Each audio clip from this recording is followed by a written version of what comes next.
What's up, guys? Welcome back to another video. So with the dust starting to settle all over 2025 free agency, with only a few players left to be signed, all the big ones pretty much on the market, off the market, except for Nikolai Ehlers, who's probably going to come to a decision in the next couple hours potentially. So maybe by the time that this video is published, he's going to be signed. So basically everyone is signed. So basically I'm going to give my thoughts on every single major signing. So basically when I say major signing, I mean basically every player that I think is basically a guaranteed to be a regular on the teams that they signed for, that are making at least, I would say, 1 million, because players that are, below, 800, 900K, I just don't find are worth talking about unless they're, they took like big discounts. So that's what we're going to do. And we're going in alphabetical order, starting with Anaheim all the way to Winnipeg.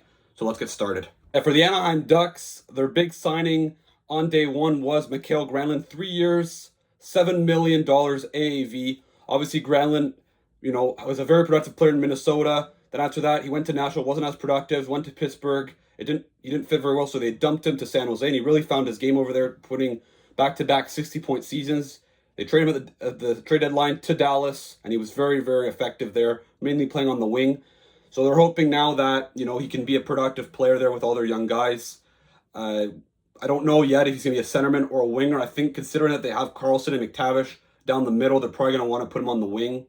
But I think Granlund, he was probably the best centerman on the market, to be honest, and there wasn't that much available. So for Anaheim to get a good player here, maybe a bit of an overpay considering the guy is 33, but still a guy that I think should be, a useful player for the Ducks over the next 3 years. Boston signed Tanner Jeannot, 5 years, $3.4 million AAV. That's personally, I understand Tanner Jeannot a few years ago scored, 20 goals or 24 goals, I believe he was. I think he finished first in rookie scoring. Rookie scoring, in goals. But ever since then, second year in Nashville wasn't that productive. They sent him to Tampa for quite a haul. He didn't fit there. They dumped him to the LA Kings. He's just a physical fourth liner, and I think Boston's maybe hoping that he can somehow rediscover his touch offensively. I don't really see that happening. The good news maybe for him is that Boston's on a very talented team. They might give him an elevated role. He could find me. I wouldn't be surprised if he scores like double-digit goals next year. But 3.4 million is expensive in 5 years. I understand the cap is going up, but you don't pay a guy like Tanner Jeannot 3.4 million for 5 years. So what is that, like around 17 million in total? So yeah, not a great contract there. Alex Lyons signs 2 years, 1.5 million in Buffalo. I think, obviously they let go. They're probably going to, they let go of James Reimer in free agency. He still hasn't found a team yet. Lyons a good backup goalie. I think they clearly don't have trust in Devin Levi to be a full-time backup next year, so they're signing a guy like Lyon and insurance policy behind Luukkonen. A solid goalie. I'm not going to talk too much about that. Calgary didn't really sign anyone of note. Moving on, Carolina. Not a lot of free agent signings yet. However, Logan Stankoven, they extended him 8 years, $6 million per year. A really, really good contract for a guy that is only getting better. He's a hardworking player. He fits super well in Carolina's system. $6 million right now is probably going to be a steal. It's probably going to be a guy that's going to be worth 7, 8, maybe even 9 million by the time the cap goes up, and you're going to see the salaries are going to start reflecting that. So I think for Stankoven, an excellent contract there. They also made a pretty big trade as well. They acquired Keandre Miller from the Rangers in exchange for Scott Morrow, a conditional first in 2026, and a second-round pick also in 2026. And they also gave Miller a pretty big contract. I believe it was 8 years, $7.5 million per. So I think that they're taking a big chance on a guy that obviously has a lot of potential. He had some good seasons in the NHL prior, but this year wasn't that great of a year. The Rangers were kind of a mess all around in the first place. So they're taking a chance on him. I think that it's pretty risky. I think Scott Morrow has a very good potential. Will he be as good as Keandre Miller next season? Probably not. And then they give up a first and a second. A high risk, but I think that it could pay off if Carolina utilizes him properly. I think he does fit well in the Hurricane system, so I think that this is a good trade, but still, a pretty risky one. Chicago didn't really make any moves, really, so we're going to move on to Colorado now. Brent Burns, $1 million for 1 year. Obviously, a 40-year-old defenseman, was playing on the first pair in Carolina with Jacob Slavin. He looked, pretty good in that role, but like I said, when you're playing with a guy like Jacob Slavin, it's pretty hard to not look good. But in Colorado, he'll probably be on the third pair, maybe the second pair.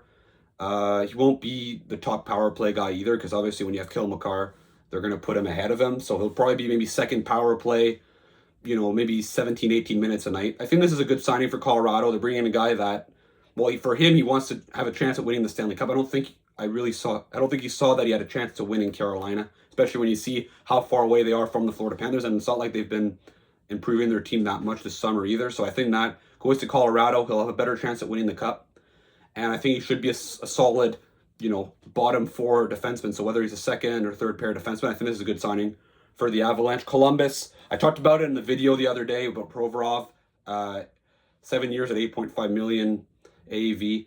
Yeah, I said this is a pretty ridiculous contract, and I thought it would impact one of the top defensemen on the market and make his salary go up. Wasn't really what happened, so we're going to get to that in a few minutes there when we talk about that particular player. In Dallas, they signed Radek Faksa at $2 million for 3 years. He obviously played for Dallas for quite a while. He's a solid fourth line shutdown centerman.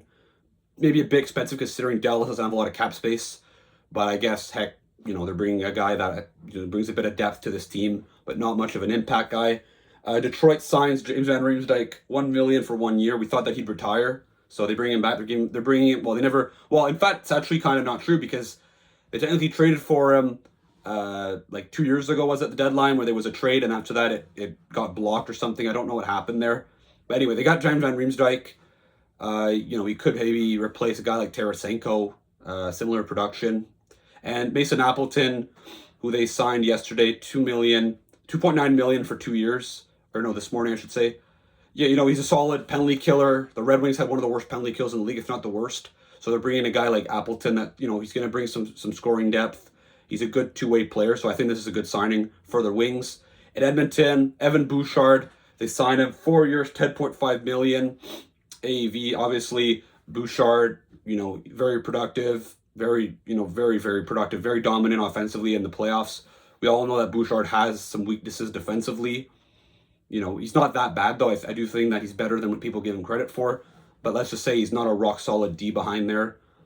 For Edmonton, obviously, they have some cap problems. We knew that it would be the case. And Bouchard taking 10.5, Draisaitl taking 14, and then he signed at the beginning of last season. And obviously, McDavid's going to have to sign next summer, so they have lost a few guys. Luckily for them, they were able to bring in Andre Mangiapane on a 2-year contract. A $3.6 million AAV. I think that Mangiapane is a solid middle six player. Hopefully he can produce a bit more in Edmonton compared to how he did in Washington, where he didn't. Well, he was a decent fit there, but he didn't really produce. He didn't have 30 points this year. So I think that for Mangiapane, hopefully he had a chance there to be. He's probably going to get top 6 minutes on Edmonton, considering that they did lose a few guys. Let Skinner, Arvidsson, Vander Kane, Corey Perry. So I think Mangiapane should get a decent amount of ice time there and big minutes. Florida just re-signed Bennett, Marchand, Ekblad, which I talked about in the last video, keeping the core intact. They're going to probably win the Cup again next season, to be honest. LA, very, very busy. Obviously, they wanted to go get Mitch Marner. It didn't work out, so they decided to spend their money on a bunch of depth players. 2 signings that I think are solid. Yoel Armia, a $2.5 million for 2 years. A good penalty killer, obviously. Matt Bergevin, who is Ken Holland's consultant, he had him in Montreal. Same thing with Corey Perry, by the way, as well. They were on the same line when they went to the final. $3.5 million for 1 year. So they're hoping maybe that they can find a way to beat Edmonton using Corey Perry. And knowing Corey Perry's track record the last few years, the LA Kings are probably going to go to the Stanley Cup final. So I guess they're a smart signing for them. Also, I want to talk about Anton Forsberg before I get to the 2 defensemen. $2.25 million for 2 years. I think he's an upgrade over David Riddick, who actually had below 900 save percentage this year with the Kings on a team that was one of the best 5-on-5 defensive teams in the league. So I think that getting a guy like Forsberg, is going to let Kemper not have to play like 60-plus games, keep him fresh for the playoffs. Now the 2 signings on defense that I think they overpaid. First of all, the one so they have the good, the bad, and the bad and the ugly. The bad, Brian Dumoulin, $4 million for 3 years. Dumoulin is still an effective, number 4 or 5 defenseman, I guess, in the NHL. But he is 33. He's getting older. $4 million for a team that needs to spend their money properly isn't necessarily the greatest. However, Cody Ceci, $4.5 million for 4 years. I don't know what Ken Holland was thinking. I understand that he had him in Edmonton, but you got to be serious to think that this guy's gonna be able to stop Connor McDavid. In Dallas last year, we saw it's not good enough. Cody Ceci is a third pair, number 6 defenseman, penalty kill specialist. That's what he is. You don't pay a guy like that $4.5 million, especially not for 4 years. So yeah, not a good contract there for the LA Kings. I think they're probably the biggest losers of day in free agency so far. I don't think it's that controversial to say, and there's a lot of work to do because I don't think right now that they put themselves in a very good position to get past the Edmonton Oilers again. I think that they're, as of right now, they're probably going to lose in the first round again. It's a shame, but it is what it is, I guess. Minnesota didn't really do that much either, but then Montreal, no free agent signings of note. However, they made a pretty sizable trade. They traded away Logan Mailloux to the Blues in exchange for Zachary Bolduc. I think this is a solid trade. I think that Bolduc is a Quebecer, former first round pick. He scored 19 goals this year in his first full season in the NHL. He should be a guy that should be a good secondary scorer, at least on Montreal next year. So I think that was a pretty good move for Logan Mailloux. That the Canes had a surplus of defensemen, especially when they just acquired Noah Dobson. They could afford getting rid of this defenseman here. And for the Blues, well, they get Mailloux. I think they wanted more young defensemen. I think Mailloux can have that role. And giving up Bolduc, however, I don't really like that though, because Bolduc was a very good fit on the Blues power play. He's a young guy, but I guess that they must have really wanted Logan Mailloux to make this trade.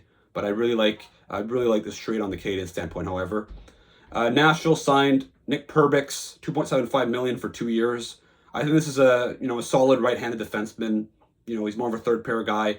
Nashville, they got rid of guys like Carrier and Fabre over the last 12 months, so they had to replace him somehow. I think Perbix, he's not as good as those guys, but I guess it's a solid contract. After that, New Jersey, a pretty big surprising signing. Jake Allen, 5 years at $1.8 million per. Honestly, quite a surprise. I think he was the best goalie on the market. I think everyone thought that he'd be probably getting close to $4 million elsewhere, and New Jersey will be able to keep him. He must be very happy there to stay there. I think that for New Jersey, getting a backup goalie, I understand he's 34, but $1.8 million is totally fine. If it doesn't work out, they can probably get rid of his contract. It's not going to hurt too badly. So I think this is a good signing. Connor Brown, $3 million for 4 years. Obviously he had some injuries the last few years. His first year at Edmonton didn't go super well, but they re-signed him and he was very effective this year, especially in the playoffs and on the penalty kill. A very speedy player. That's exactly the type of player that New Jersey needs. $3 million, maybe a bit expensive, but I think for New Jersey, it was better adding a guy like this than not bringing anything. And they also signed Yanni Dadonov for $1 million, for 1 year at $1 million, with signing bonuses as well. So you could be making a bit more than $1 million. New Jersey, I think, had to go for more top end guys, but if they're not able to find any, bringing in a guy like Dadonov, who scored 20 goals this year, was still a solid move. You should replace Thomas Tatar pretty easily there. For the Islanders, signed Jonathan Drouin, 2 years at $4 million. I think this is a pretty good signing. Drouin in Montreal didn't work very well. He goes to Colorado, revives his career playing with Nathan McKinnon. I don't know if Drouin is going to be as productive with the New York Islanders, but maybe he revived his career. $4 million for 2 years, not that big of a commitment either. So I think that Drouin, it's a low risk, high reward type of signing for the Islanders. I don't really see the Islanders having a good enough team to make the playoffs, but I think that getting a guy like Drouin is still pretty solid. The Rangers signed Vladislav Gavrikov, 7 years at $7 million per year. A terrific contract considering what Ivan Provorov got. 8.5 was certain when he signed that Gavrikov would probably get like 8.75, maybe even $9 million. Here at $7 million, a perfect AAV. He's going to be a perfect fit playing alongside of Adam Fox. It made Keandre Miller expendable as well. So I think this is a terrific signing there for the Rangers. Probably the best partner that Fox has had in his career. I think he's an upgrade over Miller, and he's an upgrade over Ryan Lindgren without a doubt. Ottawa signs Lars Eller, 1 year, $1.25 million. Obviously, a very experienced player, has been in the league for quite a long time. He's 36 years old. He'll probably be like on their third or fourth line, probably. A solid signing there. Obviously, he's won the Stanley Cup. Philadelphia signed two guys at pretty expensive contracts. Christian Dvorak, 1 year, $5.4 million. Told me before the year that Christian Dvorak would be making $5.4 million AAV on his next contract. I would have told you you're crazy. But he had a very strong end of season with Montreal. He earned them this contract. It's only a 1 year contract for Philadelphia. They obviously wanted him to be a middle six centerman as they lost Ryan Poehling. So I think for Dvorak, it's a very good contract for him. And for Philadelphia, there's not much of a risk there. If he doesn't work out, either they trade him or, he's probably going to be a guy that they use as a trade chip. They're probably going to retain 50% of the salary and send him to a contender at the deadline anyway. So I think for Philadelphia, a solid, a decent sign, even though it's a bit expensive. And Daniel Vladar, $3.35 million for 2 years. I think he's a pretty just average backup goalie, but he is probably better than what the Flyers had at net anyway. So it was a very thin goalie market in the first place. So it's a decent contract, I guess, but I do think he's a bit overpaid. Now Pittsburgh signed Anthony Mantha, $2.5 million for 1 year. Obviously, Mantha missed a long time this season. He started the season, after that he got injured, missed the rest of the year. Mantha's a guy that last year he scored 20 goals, so I think that they're banking. Hopefully, he can be a guy that can get you that, and then trade him at the deadline. Probably that's probably what the plan is for the Penguins right now. So I think a solid move there. For San Jose, they just signed right before I recorded this video Dmitry Orlov, $6.5 million for 2 years. Obviously, he was making 7.75 before. San Jose just has to get to the cap floor. They need some defensive help as well. They also signed John Klingberg, $4 million for 1 year as well. So the Sharks are just trying to get to the cap floor and getting some defensive help, which San Jose, if you look at their defense core, they could use a little bit of. And Adam Gaudette as well, 2 years, $2 million. I think he was a good fit in Ottawa. So it's kind of surprised that they let him go. But I think in San Jose, in an elevated role, he could be a decent, a guy that gets 15, 20 goals as a secondary scorer. So I think that's a solid signing there. Ryan Lindgren, 4 years, $4.5 million. So another bad contract, a bit like Cody Ceci, but I don't think it's as bad considering Lindgren is younger. And I don't view Seattle as a team that's competing for the cup either. So it's not like LA where, they cannot afford to send a contract like that. But I still don't agree. I still understand this contract for Seattle. I think Seattle should try to, honestly start rebuilding. Unless that it's like a backup plan in order to trade away Jamie Alexiak, then I could understand that point of view. But Ryan Lindgren was probably overpaid, but I would say probably good $2-3 million, to be honest. I don't think this is a very good contract. He's been banged up, a lot of injuries the last few years, and I don't see this guy being able to age super well. After that in St. Louis, Pius Suter, I was going to say Ryan Suter, but Pius Suter. Ryan Suter obviously played for the Blues this year. Suter signs 2 years at $4 million per year. Very good signing there. I thought honestly he'd get more money, especially with Dvorak got $5.4 million. I was certain he'd get at least 5.5. That's what I predicted in the first place. But I think for the Blues, they're looking for some middle six centers. And I think, he can challenge sort of Braden Chen for that second line spot instead of giving it just to him. I think that now there's going to be some sort of internal competition there. I think Pius Suter is a guy that can be very effective in St. Louis. And Nick Bukestad, another centerman, probably their fourth line center here, $1.75 million for 2 years. So the Blues add some center depth, which I think was badly needed. Now in Toronto, in Tampa Bay didn't really sign anyone, but Toronto they signed, well, no free agents of notice unless you want to count Michael Pezzetta as an important free agent. Just kidding. But Matthew Knies, an extension, $7.75 million for 6 years. I think this is an excellent contract. Maybe you would have wanted an 8th year there to get to 8 years if you're Toronto, but Matthew Knies probably would have wanted $9 million plus if that was the case. 7.75 is an excellent value deal there for Toronto. He's a guy that's going to keep getting better. He's a power forward. So in my opinion, the decision was easy. Lock him up as long as you can. After that, Utah, Brandon Tanev, $2.5 million for the next 3 years. I think Tanev's an effective fourth-line player. Probably a bit overpaid. I think he's probably worth around like 1.5, 1.6, 1.7. But I guess for Utah, they really wanted him on their team. And, I guess that's a fine contract. Utah doesn't really have cap problems right now, so they could afford it. Nate Schmidt, 3 years at $3.5 million, obviously just won the Stanley Cup. And also Vitek Vanacek also just won the Stanley Cup with Florida as well. $1.5 million for 1 year. Kind of confusing signing there because they have Vejmelka, they have Ingram, but unless maybe Ingram's not going to be ready to start the season, I don't know. Or they just don't trust him. So I get, Utah adding a bit of depth there. Obviously, their big move was JJ Peterka. After that, Vancouver, probably the biggest surprise in free agency. Brock Besser re-signed in Vancouver for 7 years at $7.25 million AAV. Honestly, I was expecting him to be as good as gone. He probably could have gotten $8.5 to $9 million, to be honest, elsewhere, even though I don't really think he was worth that. So him to stay in Vancouver, must really like it there. And obviously Vancouver, that's a big win to be able to keep a player of that caliber. Otherwise, they would have been in big trouble. And Thatcher Demko signed 3 years at $8.5 million. Obviously, only had 1 more year left. Demko obviously has had some injury problems in the past. So I think that's why it was only 3 years. $8.5 million. I mean, he's only 1 year removed of being a Vezina finalist. So I think this is a solid contract for Vancouver. And they didn't really commit to him long term, which is a good thing. Vegas obviously signed Mitch Marner, made a video on that the other day as well.